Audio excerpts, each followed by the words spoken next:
특전 배치는커녕 양산에도 들어가지 않은 전투기가 여러 나라에서 러브콜을 받고 있습니다. 혹시 또 미국이나 유럽에서 새로운 전투기를 개발했나 하고 생각하시는 분들이 계실지 모르겠지만 바로 KF-21의 이야기입니다. 한국가가 운용하는 첨단 무기체계의 정점이라고 할 수 있는 전투기를 대한민국이 직접 개발하고 그것도 현재 4.5세대 기체 중에서는 단연 돋보이는 성능의 전투기라는 점에서 KF-21에게 자부심과 긍지를 가지지 않을 수 없습니다. 하지만 이렇게 모진 풍파를 겪으며 개발한 무기체계가 있나 싶을 정도로 KF-21은 국내와 국외 모두에서 많은 공격을 받았습니다. 미리 예상할 수 있었던 어려움도 있었고 상상도 하지 못했던 문제들이 지뢰처럼 터져나오기도 했지만 KF-21은 대한민국 국민들의 영혼에 힘입어 묵묵히 자기 갈 길을 가고 있는 중입니다. 이런 뚝심이 통했던 것일까요? KF-21 블록원 개발이 아직 성공의 마침표를 찍지 않은 지금 이 시점에도 폴란드, 아랍에미리트, 사우디아라비아 등은 KF-21을 향해 다급한 손짓을 하고 있습니다. 그런데 전혀 뜻하지 않았던 태국까지 KF-21 사업에 합승하려는 움직임을 보이고 있습니다. 그래서 준비했습니다. 오늘은 KF-21의 태국 도입 전망과 그 배경에 대해 알아보겠습니다.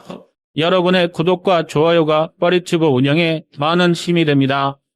그동안 크게 이슈가 되지는 않았지만 사실 알고 보면 태국이 KF-21 보람에 관심을 보이기 시작한 건 꽤 오래된 일입니다. 태국 내 신형 전투기에 대한 필요성이 대두되기 시작한 건 무려 2009년, 본격적인 논의가 시작된 건 2023년의 일인데요. 다름 아닌 태국 공군의 노후화 때문입니다. 현재 태국 공군은 자스-30-92 그리펜, F-16AB, F-5EF 이렇게 세 가지 기종을 주력으로 운영하고 있는데요. 이중 로우급인 F-5는 2018에서 2023년 이미 현대화 개량을 끝내놓은 상태입니다. 그것도 이탈리아 레오나르도의 그리포이 A사 레이더까지 탑재하면서 1972년 개발된 3세대 전투기를 4세대 수준까지 끌어올렸다는 평가를 받고 있습니다. 그야말로 마개조가 따로 없는데요. 오죽하면 태국에서 운용하는 F-5EF, 일명 F-5TH 슈퍼 티그레스가 전 세계에서 가장 강력한 F-5라는 우스갯소리가 있을 정도이기나 실제로 태국 역시 앞으로 2030년대 중후반까지 F-5TH를 주력으로 운용할 계획입니다. 모태인 F-5EF가 1987년을 끝으로 양산을 종료했으니 모태도 48년이 넘게 한 전투기를 주력으로 운용한다는 뜻입니다. 그저 감탄밖에 안 나오는데요. 물론 대한민국 역시 울며 겨자 먹기로 F-5를 운용 중이긴 하니 할 말이 없긴 합니다. 그러나 대한민국은 경우가 좀 다릅니다. 우리 공군의 경우 F-5가 1선급 전투기라 할 수 없고 그마저도 KF-21 양산에 맞춰 순차적으로 퇴역할 예정이기 때문입니다. 그래도 태국의 F-5TH 개량 사례를 바탕으로 아주 중요한 걸 하나 깨달을 수 있습니다. 바로 태국 공군의 예산이 부족하다는 것입니다. 태국은 분명 강군을 소유한 나라입니다. 적어도 동남아시아 안에서는 지역의 냉주를 자처할 수준은 맞습니다. 다만 그 역량이 세계적인 레벨로 따지자면 다소 부족한 감이 없지 않은 것도 사실입니다. 그리고 이면 태국이 대한민국에 KF-21을 도입하려는 이유와 직간접적으로 연결되어 있습니다. F-5TH 현대화 개량을 끝낸 태국은 자국 현재상 하위급 전투기 포지션인 F-16 역시 개량을 시도하려 했습니다. 문제는 여기에 필요한 예산이 만만치 않았다는 겁니다. 태국은 미국과 싱가포르를 통해 중고로 F-16을 도입했는데요. 심지어 그조차도 초기 모델인 F-16AB였습니다. 이제 와서 50여 대를 보유한 F-16AB를 전부 현대화 사양으로 개량하느니 차라리 신형 전투기를 새로 구매하는 게 낫겠다는 판단을 내릴 만도 한데요. 바로 여기서 도입 후보로 거론되기 시작한 게 F-16V, 자스 그리펜, 그리고 KF-21 보라매입니다. 이 중 F-16V는 신뢰도가 높고 성능도 준수하지만 몸값이 대당 1,060여 원을 고가하는 터라 진작에 제외되었습니다. 게다가 태국은 꾸준히 스텔스 전투기를 원해왔지만 모태인 F-16은 적기탐 설계를 본격적으로 적용한 기체가 아닌 탓에 관련 기능이 부족한 것도 단점이었는데요. 또한 장수 만세를 외쳐대는 태국 공군의 경향을 생각하면 이미 진작에 개량 한계에 도달한 F-16V를 버금을 들여 도입하고 싶지 않았을 것입니다. 한편 스웨덴 자스-39 그리펜의 자스는 스웨덴어의 요격, 공격, 정찰을 의미합니다. 이름처럼 단 한 대만으로도 여러 기능이 가능한 다재다능한 전투기로 만들어졌습니다. 그럼에도 불구하고 전체적인 덩치는 너무 작았습니다. 경량급으로 개발된 전투기이니 당연하다 할 수도 있지만 당시 세계 표준으로 구분되던 경량 전투기 F-16과도 비교될 정도로 작았습니다. F-16의 자체 증량이 8.5톤이었던 데 비해 그리펜은 6.8톤에 불과했습니다. 그러나 덩치가 작은 만큼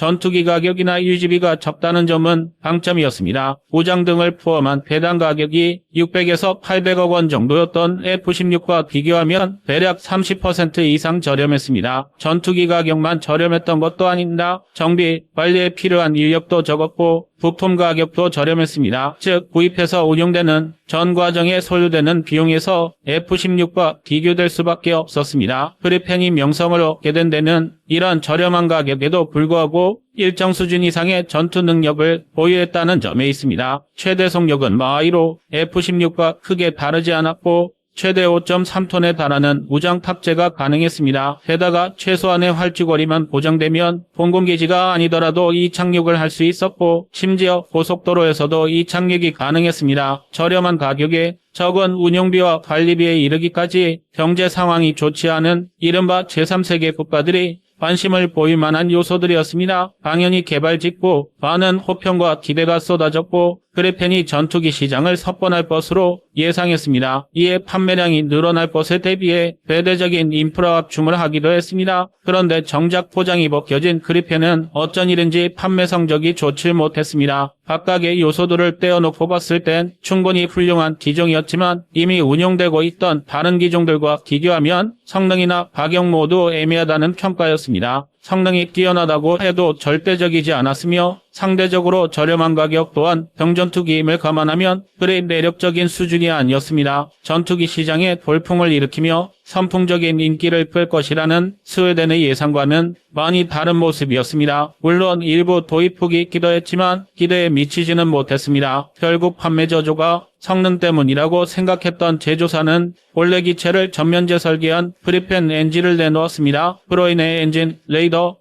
그 외 여러 부분에서 개선된 그리펜이 탄생하게 되었지만 이번에는 가격이 걸림돌이 되었습니다. 엔진, 무장, 중량 등이 늘어나며 가격까지 천정부지로 치솟게 된 것입니다. 즉 성능 개선이 그나마 가지고 있던 시장 경쟁력마저 잃게 만든 것이죠. 결국 판매 실적은 나아지지 못했고 그리펜은 재고품 떨이를 할 수밖에 없었는데요. 사브는 당시 전투기 도입 사업을 추진하던 브라질 정부의 공동개발과 175%에 달하는 절충 계획을 약속했고 현지 조립라인 구축과 R&D 센터 설치 그리고 독자적인 유지 보수는 물론 전체 동체 생산량의 80%를 브라질 공장에서 진행하겠다는 등의 조건까지 걸며 그야말로 눈물겨운 세일즈를 해야 했습니다. 그리펜은 분명 나쁘지 않은 전투기지만 주력으로 삼기에는 어딘가 하나씩 모자른 부분이 있습니다. 태국의 고민이 깊어질 수밖에 없는데요. 그리고 이 타이밍을 기가 막히게 노린 게 다름 아닌 대한민국의 KF-21 보라매입니다. 대한민국은 지난 2023년 태국 DNS 방산전시회에 참가하는 등 적극적인 세일즈를 펼쳤는데요. 태국 역시 굉장히 호의적이었습니다. 그도 그럴 게 태국은 이미 T-50을 3차례에 걸쳐 총 14기나 도입한 나라입니다. 대한민국 무기체계의 신뢰도와 우수성을 이미 경험했던 것이죠.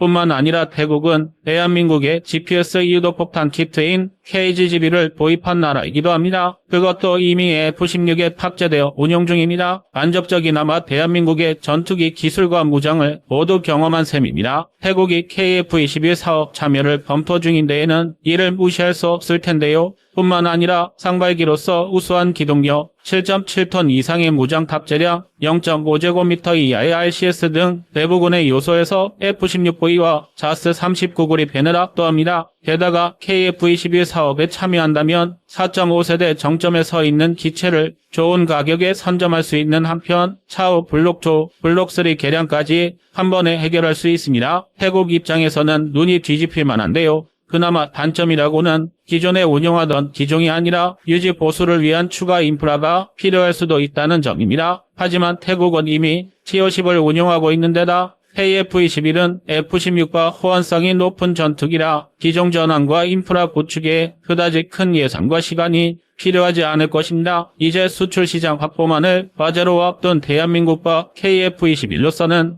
두 팔 벌려 환영할 만한 일입니다. 그러나 무작정 기뻐하기 전에 잠시 시간을 두고 생각해 볼 요소들이 있습니다. 성능 여부를 떠나 새롭게 시장에 등장한 전투기가 첫 수출을 성공시키는 건 하늘의 별 따기입니다. 그런데 KF-22 보람에는 이 지극히 당연했던 상식을 깨트리고 있습니다. 당장 꼴보기 싫은 인도네시아를 제외하고서라도 폴란드, UAE, 사우디아라비아부터 이제는 태국까지 대기표를 뽑고 있습니다. 여기서 끝이 아닙니다. 업계 관계자와 전문가들은 이라크, 필리핀, 폴란드, 말레이시아 등 T-50을 도입한 나라들까지 잠재적 시장으로 판단하고 있습니다. 또 노후화된 F-16AB를 여전히 운용 중인 국가들 역시 F-16V 도입의 부담을 느껴 KF-21로 선회할 가능성이 높습니다. 대한민국 무기체계 특유의 합리적인 가격, 철저한 사후 관리, 그리고 결정적으로 월등한 성능이 그동안 국제무대에 선명한 족적을 남겨온 덕분입니다. 쉽게 말해 대한민국이 보증한다면 아직 양산조차 시작되지 않았더라도 KF-22 보라매가 우수한 전투기가 될 것이라는 걸 믿어 의심치 않는다는 뜻입니다. KF-21의 가장 유력한 고객은 이런저런 이유로 F-35나 F-16V 등의 미국산 전투기를 구매할 수 없는 국가들이라는 말들이 많았는데요.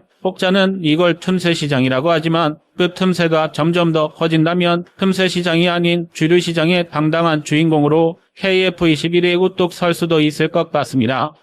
여러분의 구독과 좋아요가 꺼리튜브 운영에 많은 힘이 됩니다. 드디어 숨막히는 카운트다운에 들어갔습니다. 얼마 전 KF-21이 잠정전투적합 판정을 받은 것은 다들 다 알고 계실 텐데요. 이를 통해 KF-21은 두 가지 형태의 실전 무대에 올라갈 카운트다운에 돌입했습니다. 그런데 이 카운트다운이 사실상 KF-21의 사형 선고가 될 거라는 부정적인 시각도 존재합니다. 시험 비행 때와는 전혀 다른 실망스러운 퍼포먼스를 보여줄 수밖에 없다. 결국 규모의 경제의 실패에 본전도 못 뽑을 것이라는 밑도 끝도 없는 주장인데요. 하지만 실상은 전혀 그렇지 않습니다. 오히려 해외 군사 전문가들이 앞장서서 많은 국가들이 KF-21에 관심을 보이는 이유가 있다며 이 주장들을 단칼에 일축해버리고 있는데요. 그래서 준비했습니다. 오늘은 세계 군사 전문가들이 아직 양산도 시작하지 않은 KF-21의 수출 전망을 밝게 보는 근거를 알아보겠습니다. 일반 사람들이 흔히 하는 실수 중 하나가 KF-21과 F-21을 비교하는 것입니다. 알만한 분들이라면 아시겠지만 F-22는 현존하는 세계 최강의 전투기인데요. 예측하자면 성능면에서 미제 전투기에 비빌 수 없으니 가능성이 없다고 판단해버리는 것입니다. 안타까울 정도로 단순한 생각인데요. 물론 현존하는 세계 최강의 전투기는 당연히 F-22입니다. 어떤 나라든 세계 최강의 전투기를 손에 놓고 싶어하는 건 당연한 일일 텐데요. 하지만 F-22는 미국에서 정책적으로 수출을 금지한 기체인 만큼 미국의 나라가 F-22를 보유하는 건 사실상 불가능한 일입니다. 그렇다면 F-35는 어떨까요? 일각에선 F-22보다 F-35가 적국에게는 오히려 더 위협적인 전투기라는 평가를 내놓기도 합니다. F-22가 공중우세기로서 최강의 전투기라는 것은 부정할 수 없지만 임무의 다양성 측면에서는 F-35가 한 수위라는 것입니다. 물론 스텔스 성능으로는 F-22가 F-35보다 더 뛰어납니다. 하지만 어차피 상대 레이더가 포착하기 어려운 것은 두 전투기 다 마찬가지라는 얘기인데요. 더군다나 F-35는 멀티롤 전투기인 만큼 다양한 무장을 탑재할 수 있습니다. 또한 F-35는 크게 공군용인 F-35A, 해군용 함재기인 F-35C, 해병대용으로 수직이 착륙이 가능한 F-35B로 나뉘는데요. 특히 F-35B는 수직이 착륙기 계열의 유일무이한 선택지나 다름없습니다. 따라서 미국의 최우선 우방국들은 F-35를 도입했고 우방국이 아닌 나라들까지도 F-35를 도입하려는 시도를 멈추지 않고 있습니다. 그러나 완벽해 보이는 F-35에도 단점은 존재합니다. 기술적인 면에서 개선할 점들이 많이 남아있는데요. 하지만 이보다 더 큰 문제는 입이 떡 벌어지게 비싼 가격과 유지 비용입니다.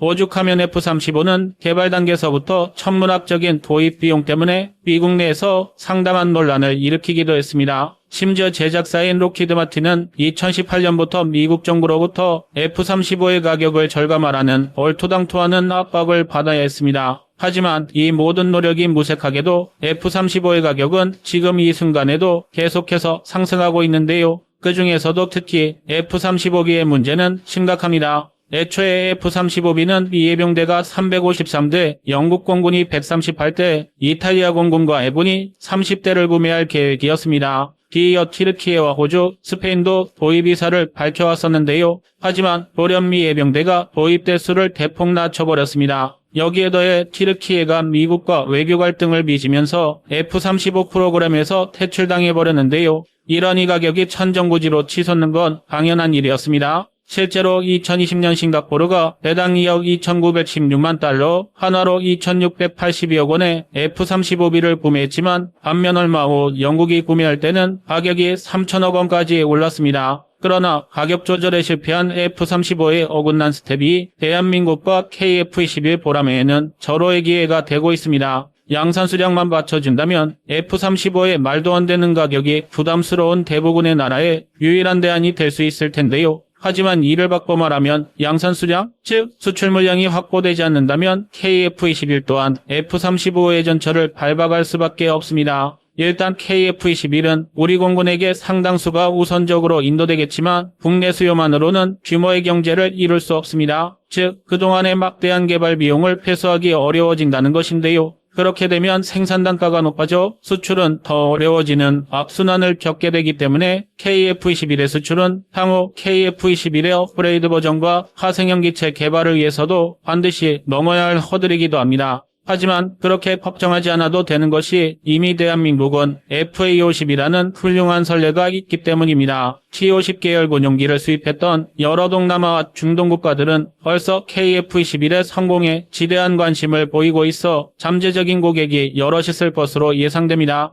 그 중에서도 F-35 도입이 요원한 동남아 국가들의 러브콜이 뜨겁습니다. 가장 사정이 급한 건 말레이시아입니다. 말레이시아의 주력 공격기인 F-28D는 운용기한이 오래되어 교체하거나 전력을 확충해야 한다는 이야기가 나오고 있습니다. 다목적 주력 공격기인 F-28D의 대안으로 한국의 KF-21이 주목받고 있는데요. 만일 우리나라가 KF-21을 말레이시아에 판매하게 된다면 수출 실적에 또 하나의 재미있는 광경을 목격할 수도 있습니다. KF-21의 개발 분담금을 끈질기게 미납하고 있는 인도네시아의 모양새가 매우 우습게 될 수 있다는 것입니다. 인도네시아와 말레이시아는 역사적으로도 정치적으로도 전원지간이라 할 수 있습니다. 민족적 동질감과 같은 언어를 공유하고 있지만 서로를 적국으로 규정하고 군비 경쟁을 벌이고 있는데요. 인도네시아의 입장에선 적국이 자신들과 같은 무기를 가지게 되는 것은 물론 우리나라가 KF-21 정비 기술을 말레이시아에만 제공해준다면 말레이시아의 자국 전투 기술을 맡겨야 하는 굴욕적인 상황이 생길 수 있습니다. 이뿐만이 아닙니다. 한국 방산의 단골이자 충성 고객인 필리핀도 KF-21에 상당한 관심을 가지고 있는 것으로 알려졌습니다. 실제로 한국의 특수비행팀 블랙이글스가 필리핀에서 에어쇼 공연을 펼쳤을 당시 하위 관계자가 필리핀의 멀티롤 전투기 도입 사업 MRF에 KF-21 보라매를 제안하자 필리핀에서 긍정적인 반응이 나왔다는 소식이 있었습니다. 아닌 게 아니라 한국과 필리핀은 방산 분야에서 상당히 오랜 기간 긴밀한 협력 관계를 구축해오고 있었습니다. 1990년대부터 한국군은 퇴역을 앞둔 무기들을 필리핀군에 공여해 왔었는데요. 훈련기, 군용트럭, 상륙정, 군용헬기, 참수리 고속정에 심지어 포함급 초기함까지 엄청난 양의 무기를 무상으로 제공하면서 전력 증강에 목말라 하던 필리핀군에 큰 도움을 주었었죠. 게다가 한국은 1995년에 공군의 주력기로 사용되던 F-5A 8대를 필리핀에 배당 단돈 $100에 넘기기도 했습니다. 이렇게 필리핀에 남겨진 8대의 F-5A는 10년간 필리핀 공군의 주력 전투기로 활약해왔습니다. 이러한 한국의 도움을 잊지 않은 필리핀은 한국 방산의 충성 고객이 되어줬고 2013년 필리핀 공군은 FA-50PH 12대 수입을 결정했습니다. 과거 한국에서 인도받아 사용하던 F-5A는 노구아와 필리핀의 정비 역량 부족으로 모두 퇴역 조치되어 필리핀 공군역에 커다란 공백이 생긴 상태였죠. 필리핀 공군의 주력기 자리에 도입할 전투기로 초음속이면서도 합리적인 가격을 가지고 있는 FA-50을 도입한 것입니다. 필리핀에 도입된 FA-50은 그야말로 눈부신 활약을 펼치기도 했습니다. 필리핀에 배치된 FA-50PH는 2016년 12월 27일 IS와 연계한 무슬림 반군 조직 소탕작전에 투입되었는데 이는 FA-50 개발 이후 치러진 최초의 실전이었습니다. 이후로도 FA-50PH는 반군 조직을 대상으로 수차례 투입되어 폭격 임무에서 높은 명중률을 보여주며 FA-50의 근접 항공 지원 시스템이 높은 수준을 갖추었다는 것을 증명해냈습니다. 또 하나 FA-50의 선례로 예상할 수 있는 KF-21 수출의 청신호는 호환성입니다. 당장 FA-50이 전세계 전투기 시장에서 트렌드로 떠오른 이유도 F-16과 호환성이 높았기 때문이었습니다. F-16은 전세계 29개국에서 3,000대를 운용 중인 전투기계의 베스트셀러입니다. 조금 과장하자면 미국의 동맹국은 전부 F-16을 운용했거나 운용 중이라고 해도 과언이 아닌데요. FA-50의 설계 포인트는 여기에 있었습니다. 호태가 훈련기이기에 F-16으로의 전환을 상정했고 개발 단계에서 록히드 마틴의 도움을 받았기에 상당히 유사한 시스템을 갖추고 있습니다. 예를 들어 FA-50의 디스플레이 구성은 F-16과 상당히 흡사하고 조종을 위한 스틱의 위치도 F-16과 같은데요. 심지어 계기판 위치도 비슷해서 FA-50, F-16 간의 기종 전환에 소요되는 시간과 비용이 극단적으로 적습니다. 또한 같은 체계를 바탕으로 한 기종인 만큼 FA-50과 F-16은 부품의 80%가량이 호환되기 때문에 후속 군수 지원과 유지비 등에 대한 부담이 감소하며 정비사의 전환 교육 역시 용이합니다. 여기에 더해 FA-50은 블록20 개량을 통해 A사 레이더와 첨단 전자전장비, 다양한 정밀유도 무기 등을 탑재하면서 오히려 F-16을 능가하는 수준까지 성능이 향상되었는데요.